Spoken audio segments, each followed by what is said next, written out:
Bonjour à tous et bienvenue sur Montré Restauration. Aujourd'hui, vous pouvez voir sur l'établi une Breitling Chronomat. C'est une montre assez iconique de chez Breitling, un chrono, comme vous pouvez le voir. Et cette montre, en fait, est d'un client qui m'a été envoyé pour faire un service sur cette montre. Et vous verrez, il y a pas mal de choses à faire dessus. Donc, ce qu'on va faire, on va complètement démonter cette montre. D'abord, on regarde si tout fonctionne. Là, on voit si la date la date a changé à 5 heures du matin. Donc ça, c'est pas très bon. Ça, c'est un problème déjà. On voit le changement de date rapide. Et on va regarder aussi si le chrono veut bien démarrer. Ouais, le chrono démarre bien. Et il est remis à zéro. Donc, on va démonter tout ça. On va bien sûr nettoyer, refaire un bel état sur cette montre. D'abord, on a ce natto en tissu là qu'on vient enlever avec les ressorts de barre. Et on va démonter, vous voyez là, assez facile d'ailleurs à ouvrir avec ma balle en caoutchouc.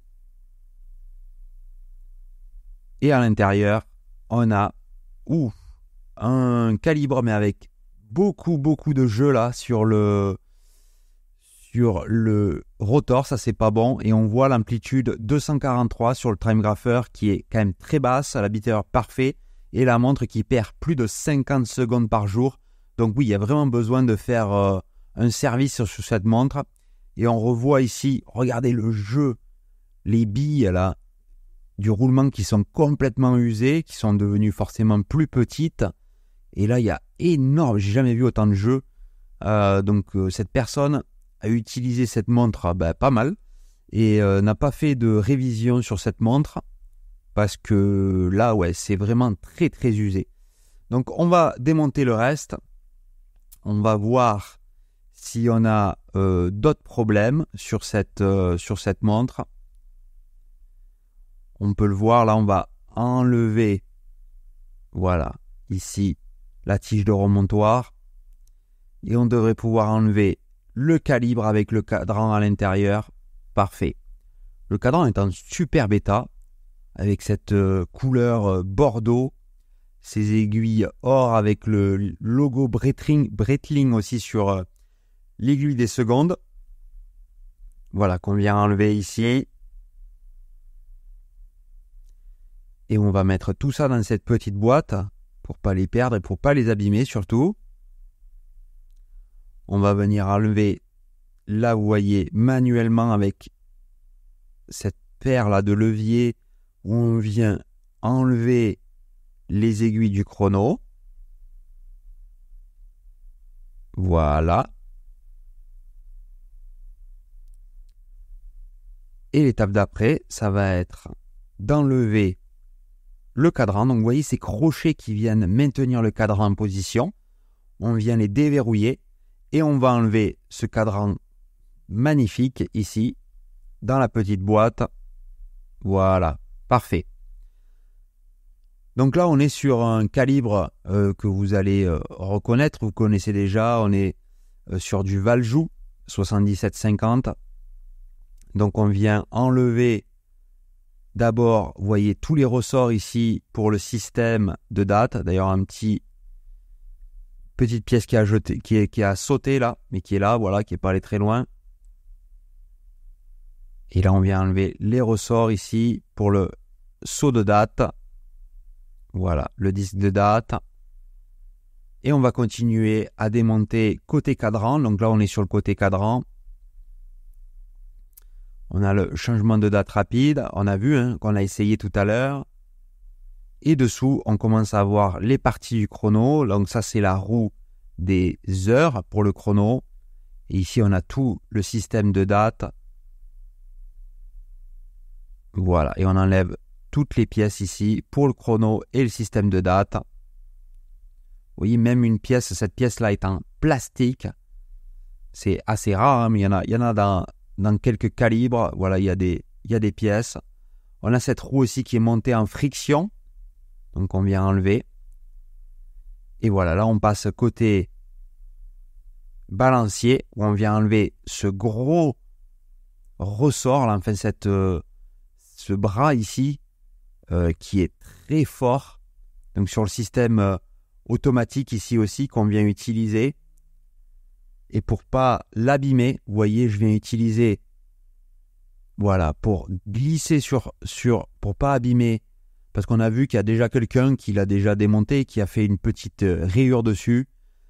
Et pour pas, faire encore pire, on vient glisser, vous l'avez vu, sur cet outil. Et voilà, après dessous ici, on a la partie automatique, du remontage automatique, et la partie du chrono. Oula, il y avait le petit ressort qui a sauté. Voilà, il n'est pas allé très loin. Ça, voilà, c'est la roue pour la partie automatique. Et ici, on est sur la partie chrono. On voit ici, on est sur un système à cam. D'accord, on n'est pas sur un système à colonne. Vous allez voir, c'est la pièce que j'enlèverai un petit peu plus tard. Donc le Valjoux 7750, c'est un calibre de très très très très connu. D'ailleurs aussi, Valjoux qui a été racheté par ETA, donc aussi c'est les ETA 7750, c'est les mêmes calibres. Mais c'est un calibre voilà, qui a été utilisé et qui est encore utilisé dans beaucoup de chronos. Et notamment, vous voyez, Breitling, à cette époque-là, n'avaient pas fait leur propre calibre Breitling en interne. Ils avaient acheté des calibres, voilà, 7750. Alors ici, de chez ETA et de Valjoux à la base. Mais voilà, ils n'avaient pas fait leur calibre eux-mêmes, ce qui est maintenant le cas de mémoire. Mais voilà, il y a beaucoup de marques qui ont utilisé ces 7750, Tiger, pour en dire plein de marques qui ont utilisé ces calibres, avec des marques aussi moins connues. Mais voilà, c'est un calibre, je pense que c'est le calibre de chronographe qui a été le plus utilisé, le calibre automatique chronographe qui a été le plus utilisé et qui est toujours celui qui est le plus utilisé. La bonne nouvelle, c'est pour ceux qui font du travail sur ces calibres ou qu'il y a des pièces qui sont cassées ou usées, les pièces coûtent beaucoup moins cher que par exemple sur un chronographe Rolex ou Omega, voilà, où ça va être des pièces qui vont coûter beaucoup plus cher que sur un calibre ETA qui a été produit en masse. Mais voilà, c'est un calibre aussi très robuste, forcément, qui a été produit et qui a été testé et utilisé pendant de millions et de millions d'heures par beaucoup d'utilisateurs. Donc voilà, ce sont des très bons calibres, mais qui ne sont pas très rares. Mais qui sont de très bonne qualité. Donc voilà, là on a démonté tout le reste, vous voyez, on a le balancier ici, qui est plutôt pas trop mal, là qu'on remet en position maintenant, qu'on va garder en sécurité pendant le nettoyage, et on va récupérer les rubis qui sont dessus, pour les nettoyer, et vous voyez ce qui est vraiment fragile, c'est ce petit ressort que vous voyez dessous, qui est le spiral, qui est vraiment très fragile, et si on le tord, la montre donne plus du tout, elle tournera plus du tout correctement, et c'est assez pour le remettre en position et le remettre à la bonne forme, c'est pas quelque chose de très plaisant et de très facile à faire. Donc si on peut éviter, c'est mieux. Donc c'est pour ça qu'il faut toujours le mettre en sécurité et pas abîmer le balancier.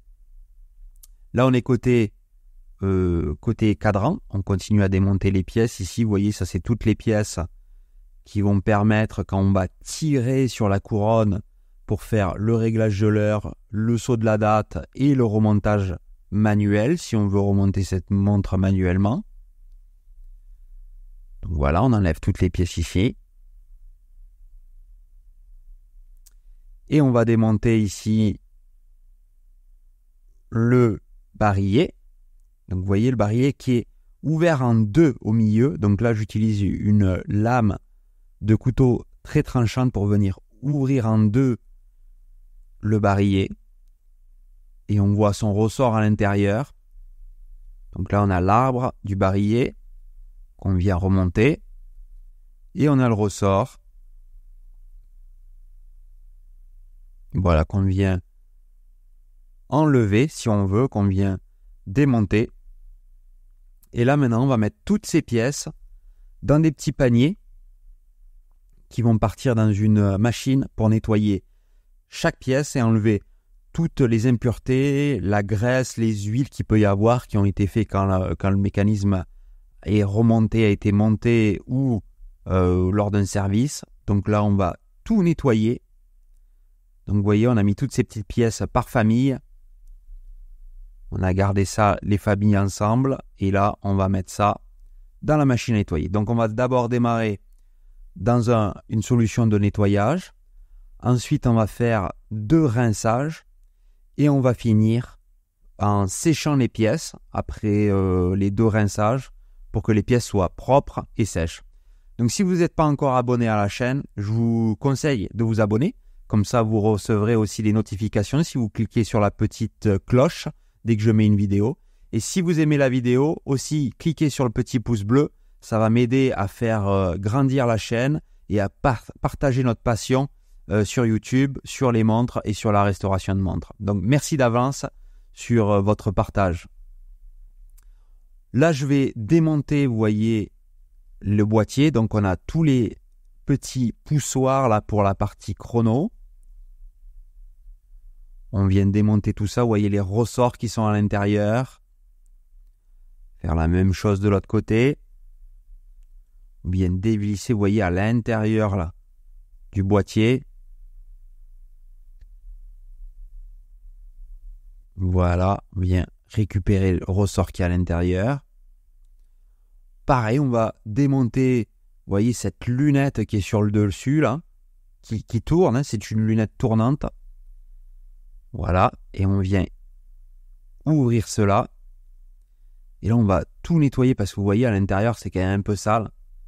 Donc, on a un espèce de ressort à l'intérieur qui fait le clic aussi quand on vient tourner. On verra, on va nettoyer tout ça dans la machine à filtration. Et là, les pièces qui ont été nettoyées, on va d'abord, les premières, on va dire, les rubis. On a la roue d'échappement et l'encre qu'on va traiter dans une solution épilame. Comme on l'a déjà dit, on va venir, cette solution va permettre, vous voyez, à cette goutte d'huile de venir rester et elle ne va pas s'étendre en fait, elle ne va pas s'étaler avec l'épilame. Voilà. Donc là, on a le premier rubis qui est fait. On va faire le deuxième ici, la même chose. On va venir capturer cette goutte d'huile à l'intérieur, vous voyez. Et cette goutte d'huile, en fait, elle vient, on la voit ici, la goutte d'huile au centre. Elle vient, en fait, on a l'axe du balancier qui va baigner dans cette huile pour lubrifier le point de pivot. Et donc, on fait ça, bien sûr, de chaque côté.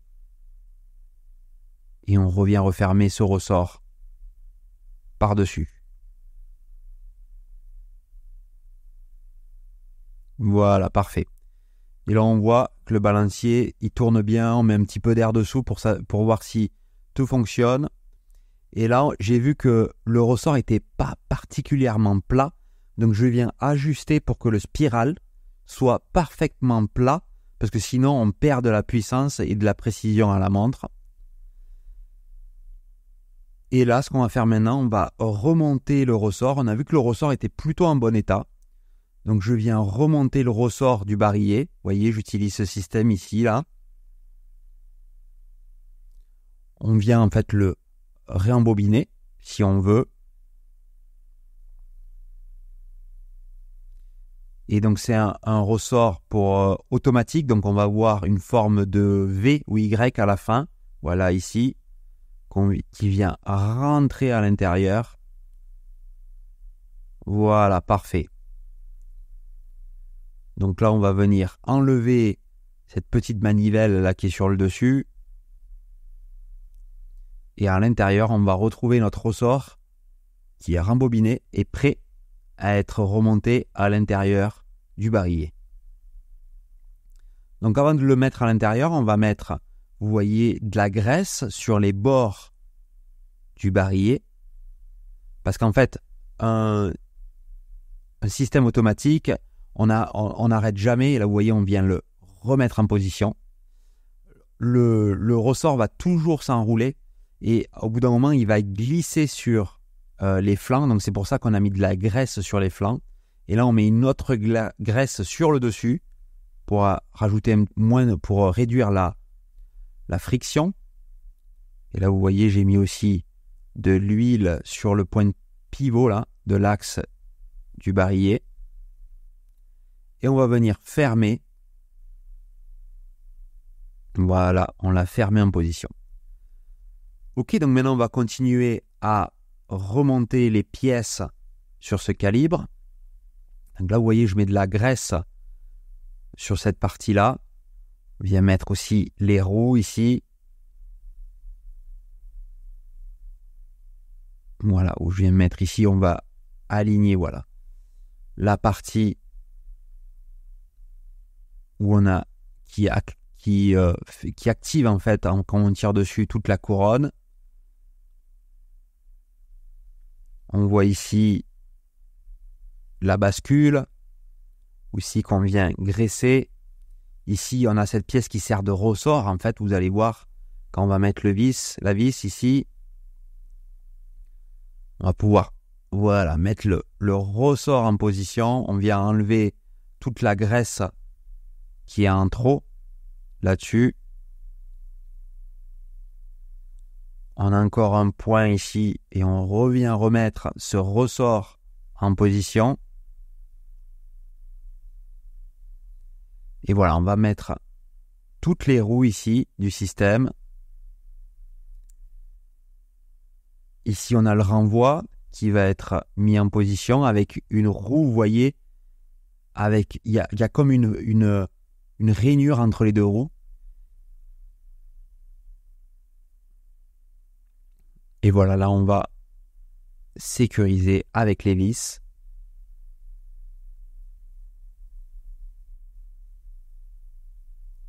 Parfait. Et ça, c'est un ressort. Donc, vous voyez, aussi, on vient le mettre en position. Et là, vous voyez, vous avez les positions. 1, 2, 3. On a les 3 positions ici. Quand on tire sur la couronne. Voilà, parfait. Et là, on va venir enlever toute la graisse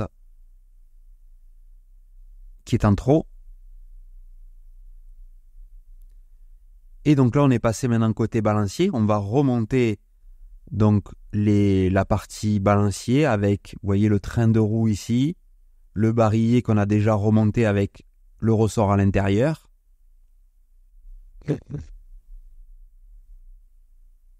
Et voilà, vous voyez, ça c'est le système, ce qu'on appelle le hack, là où on va venir arrêter l'aiguille des secondes quand on tire sur le réglage des heures. Et là, voilà, on va venir réaligner tous les roues aussi sur les rubis supérieurs. Et une fois que c'est fait, on vient sécuriser avec ces vis.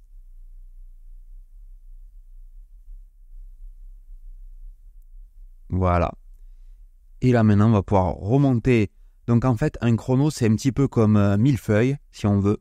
On va faire étage par étage et on va remonter les pièces. Donc là, on a fait l'étage, le rez-de-chaussée, si on veut. Et là, on va monter d'un étage où on va remonter les pièces.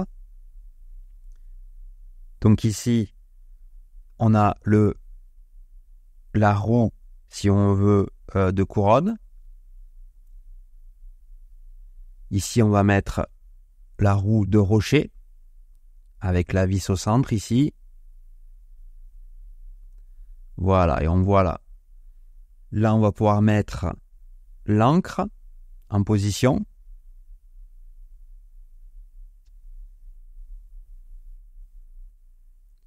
On va mettre le pont là qui vient par-dessus où on va aussi aligner le rubis sur l'ancre gentiment. Et là, vous voyez, hop, on va essayer d'aligner. Donc pareil, hop là, voilà, on a aligné le point de pivot sur le rubis.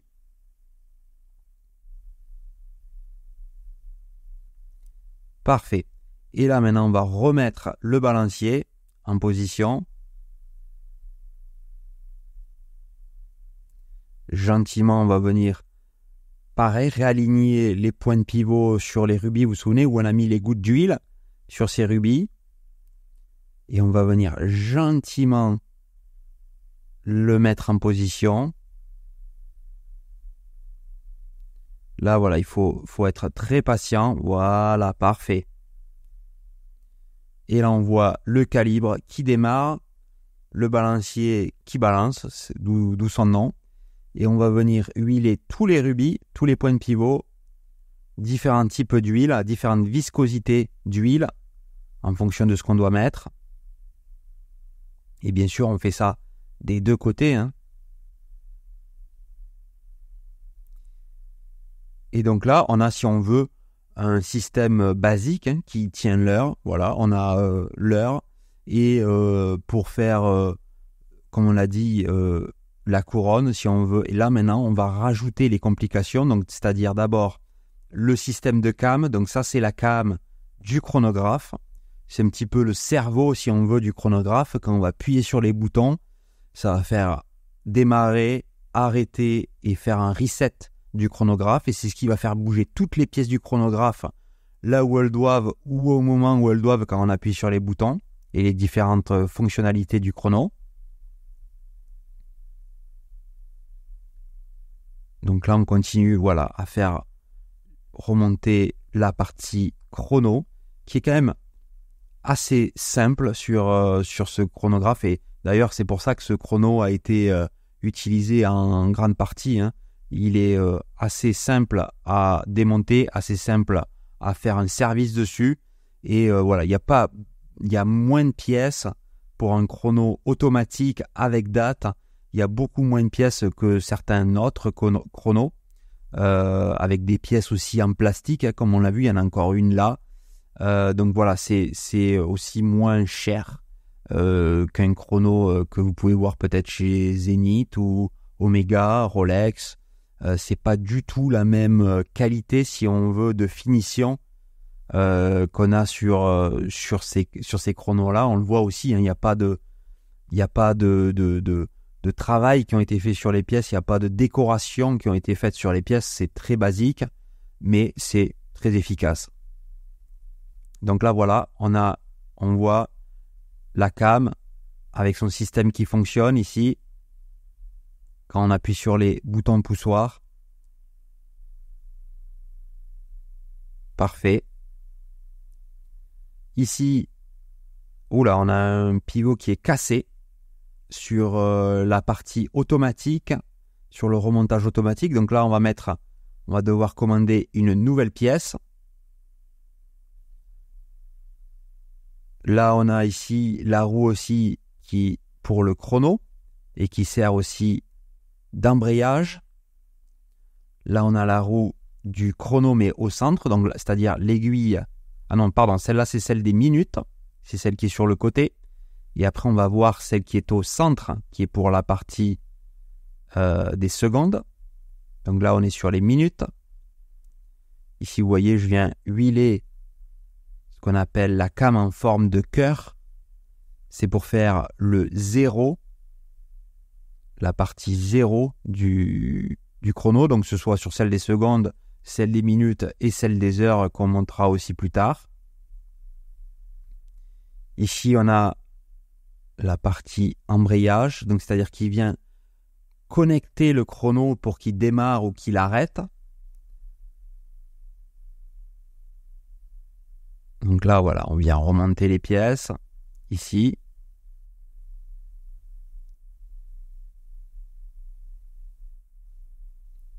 Parfait.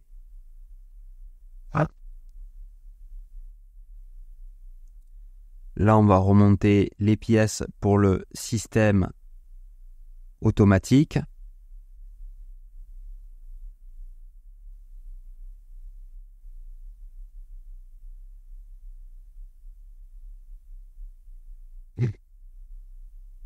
Là, vous voyez aussi, on vient huiler.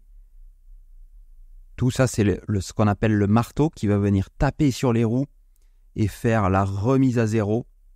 Et là, vous voyez, là, on a la roue avec les 2 pivots de chaque côté. Donc ça, c'est pareil. On va venir faire un petit traitement ici sur ce qu'on appelle du lubeta. C'est pour faire une lubrification de cette roue pour le système automatique. Et voilà, ici, on va venir la mettre en position.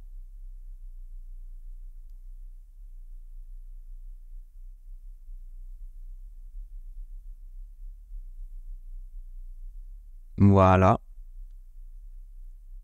Et on va revenir mettre ce pont par-dessus qui va aligner toutes les pièces qu'on a mis dessous. Vous voyez, il faut bouger un petit peu les pièces pour que ça revienne en position.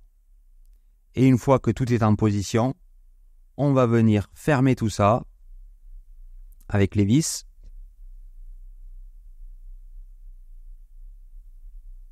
Voilà. Et là, on a cet énorme ressort. Vous vous souvenez qu'on avait enlevé au début, qu'on va remettre en position. Tac. Et oui, voilà, ça c'est parfait. C'est en position. On vient graisser tous les points de contact ici aussi. On a un ressort là qu'on doit mettre dessous. Voilà, parfait. Et là, voilà, on va fonctionner. On va regarder que tout fonctionne au niveau du chrono. Là, on a départ, arrêt. Et là, la remise à zéro. Départ, arrêt. Hop, remise à zéro. Parfait. Donc, on a toutes les pièces qui bougent, vous voyez, entre elles, autour de la cam, comme je l'ai dit tout à l'heure. Et maintenant, côté cadran, il nous reste la partie calendrier et aussi la partie chrono avec la partie des heures, d'accord? Donc là, c'est ce qu'on va aussi remonter. Donc on a cette roue qui est remontée en friction, donc on doit presser ici, on doit appuyer dessus, voilà, pour la monter en friction. On va remonter ici ce qui fait comme chaussée. On remonte les roues aussi pour la partie calendrier. La roue des heures ici.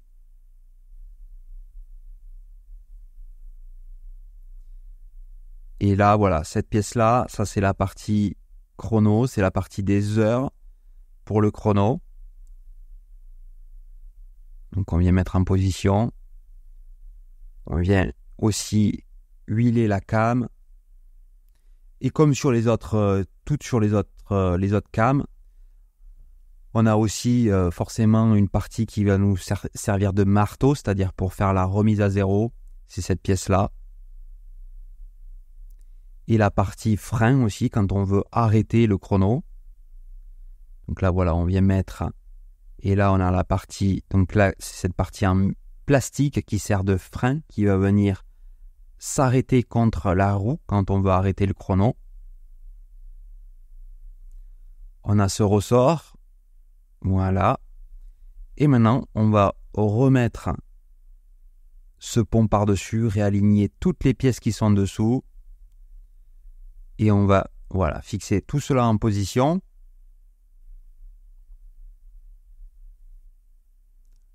Le disque de date. Et là, on a toutes les pièces là qui servent à faire les sauts de date. Donc ici, voilà, le premier avec le ressort. Voilà.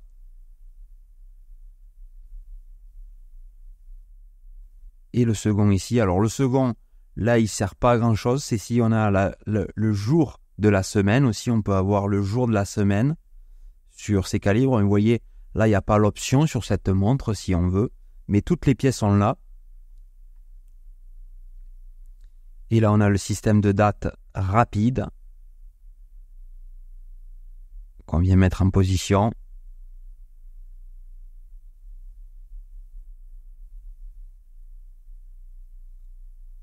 Voilà, on vient mettre. Et là, on voit le changement de date rapide, vous voyez, avec cette roue qu'on a mis en position. Et là, on fait un changement normal en changeant l'heure. Et là, tac, on voit le saut. Parfait.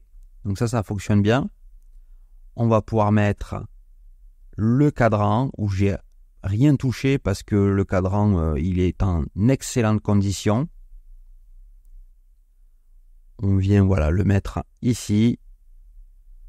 Et on va venir mettre, vous vous souvenez, les petits crochets là qui tenaient le cadran en position. Voilà, on vient presser là sur ces crochets qui vont maintenir les pieds du cadran. Et on va faire sauter la date gentiment. Voilà, elle arrive. Tac, parfait. Donc c'est minuit, ça veut dire qu'on va aligner l'aiguille des heures sur minuit. Maintenant qu'on a fait sauter la date,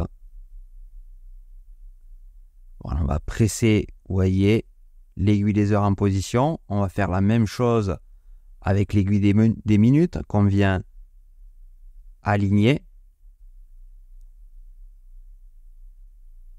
Voilà.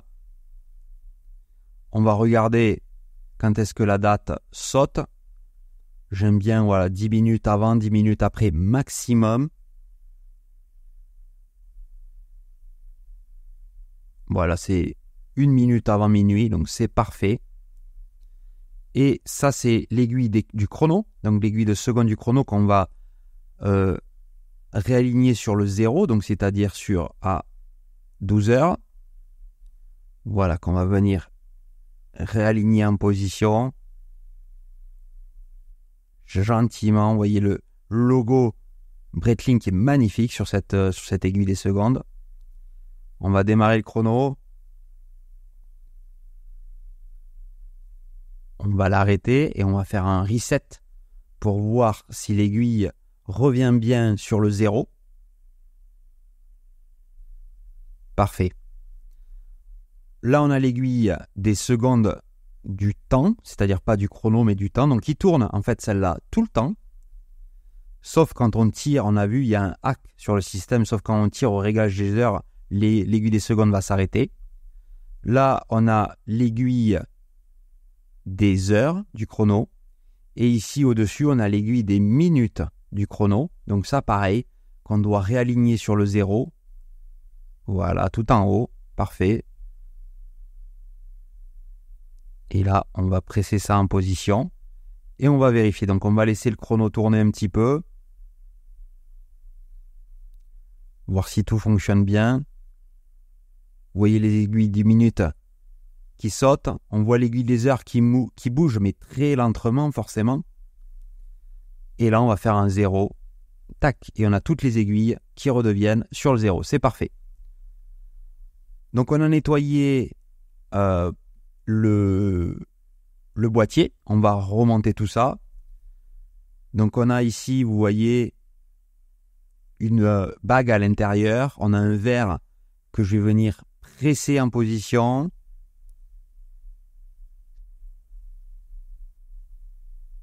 Voilà.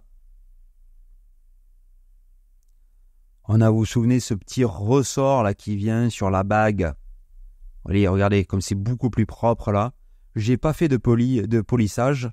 La personne, on voulait garder la montre d'origine, mais vous voyez qu'un bon nettoyage par ultrason, ça donne vraiment un autre éclat aussi à une montre. Et là, voilà, je vais devoir remettre toutes les vis, une par une, de la lunette. On a changé les joints, remettre la graisse aussi sur les joints ici. Pour les boutons du chrono, on va remettre les vis ici. Ça, c'est les vis des boutons poussoirs du chrono.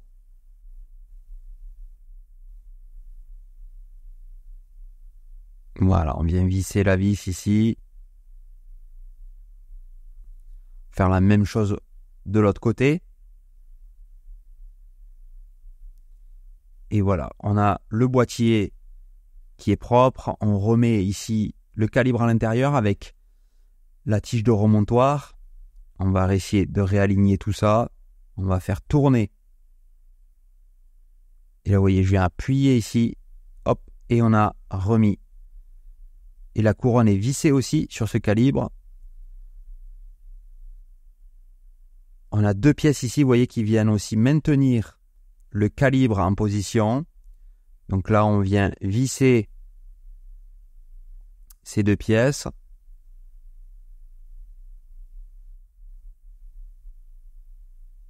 Voilà. Et là, vous voyez, je viens changer, je viens enlever. Et là, je remets un nouveau... la partie, vous vous souvenez, au tout début, qui était vraiment usée. On a le roulement là qui était mort. Donc là, on met un nouveau roulement en position. Voilà. Et avec la vis ici qui va bien. Et voilà, on n'a plus le jeu. Ouais, vous voyez le jeu, il n'y a plus rien. Et avec le rotor qui tourne bien. Parfait. Et vous voyez, là, c'est en position. On remet un nouveau joint qu'on a graissé aussi. Pour fermer le boîtier à l'arrière. Je viens fermer, vous voyez, le boîtier là dans cette presse customisée de chez Eurotech. D'ailleurs, il y a des liens dans la description de la vidéo. On va fermer ça. Voilà.